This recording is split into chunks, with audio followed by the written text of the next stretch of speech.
I'll give you just one quick example, and I'll give you a break of how we make things haram on ourselves that Allah and His Messenger did not make haram. You have in the Sahaba's time, when a Sahabi was interested in marrying a woman, they were all new Muslims, by the way. Medina was a crazy place. It was like lots of new Muslims. So the guy's a new Muslim and the girl's a new Muslim. He'll just walk up to a woman and say, I'd like to marry you. And she'd be like, no, you're ugly. Or she'd say, okay, let me talk to my family. No problem. And she'd go talk to her family. Family said, okay. And they'd get married. Was it a big deal? Was it pehle chai pe bulao, phir biscuit khilao?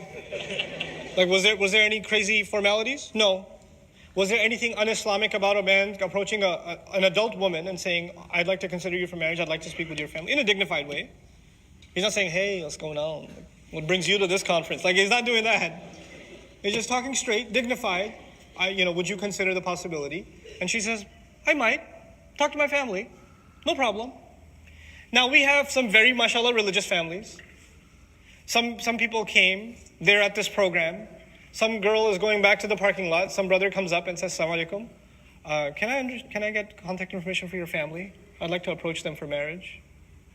And she says, here's the number for my dad. And she gives him the number for her dad. What just happened was haram? What just happened was evil?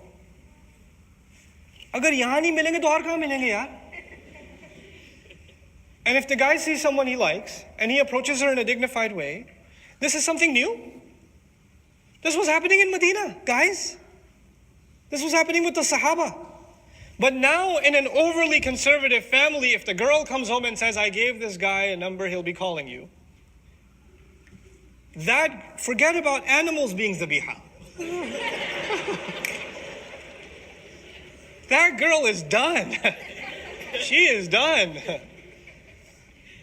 Because that's haram. Astaghfirullah. La hawla wa la quwwata illa billah.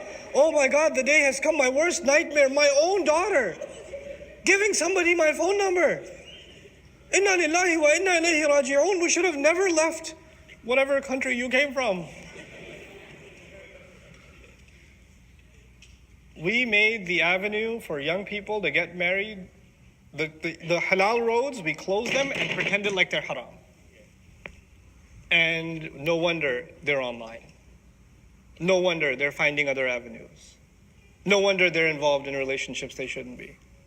We pushed them in that direction. We never let the halal door open. We closed it. And especially those that consider themselves very conservative family, they closed it. They closed it. We are more religious than the Sahaba. It's amazing, So this is, when you close that door, what will happen? Fitna will happen. Some of the worst things I've seen in Makkah. Worst things I've seen in Makkah. Why? Overly conservative society. A woman can't even walk into a restaurant.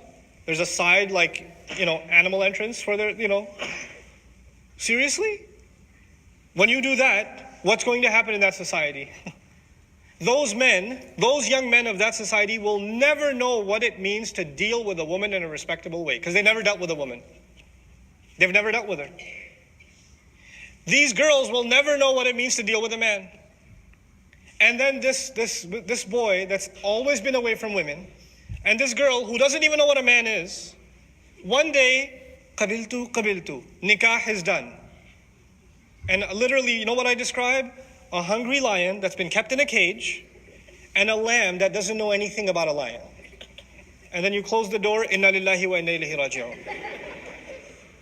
That girl will be traumatized for life, honestly. She'll be traumatized for life. What did my parents throw me into? And that boy has no idea how to take it easy. He doesn't know anything. He was never taught the ethics of engagement with the opposite gender. He wasn't taught. And all of this in the name of we're being extra Islamic. Really? This is Islam? I don't know what Islam that is. Because if that was the case, Allah would have said it. Allah's book is pretty clear, isn't it? So it's like, if this was really important, He would have just said it. Men better stay in a different place than women completely and never interact with each other. And if Allah said it, it would have been so much easier. But we close doors that Allah Himself has opened. And we have to now open those doors again. I'm not saying be liberal and party away, but I'm saying there is such a way, there is such a thing as dignified, respectful interaction between the genders. And that's yet another example of halal and tayyiban. And when you close what is halal and tayyib, then the footsteps of shaitan are a natural consequence. وَلَا تَتَّبِعُوا خُطُوَاتِ الشَّيْطَانِ إِنَّهُ لَكُمْ عَدُوٌّ مُبِينٌ. So we close with this ayah, إِنَّمَا يَأْمُرُكُمْ بِالسُّوءِ وَالْفَحْشَاءِ وَأَن تَقُولُوا عَلَى اللَّهِ مَا لَا تَعْلَمُونَ. Now it makes logical sense. He will only command you to do evil things and shameless things.